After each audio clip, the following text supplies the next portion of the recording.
bear left onto Tewkesbury Road. There's roadworks ahead.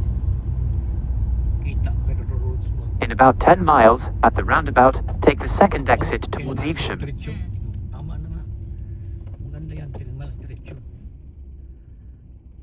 Ganda pa naman ang panahon natin, no? Stow on the world, susunod lang. Ano na dito, maganda rin itong Stow on the world, eh. Lahat ng mga village, mga kabers na madaanan natin. Dadaan ano kahit isa. Pag gano'n kaya pupuntahan natin. Kasi dito pag motorway ka lang talaga, diretso lang. Pero minsan nagsa-side bet o para hindi bang ano rin ano ba, kasi kailangan mo ring tumigil, hindi kaya mag-drive pang London to Manchester kasi 5 hours diretso pagod masyado ba. So dumadaan tayo sa mga ganitong village. Ha? Bayan pa na. Parang mga bago na, no?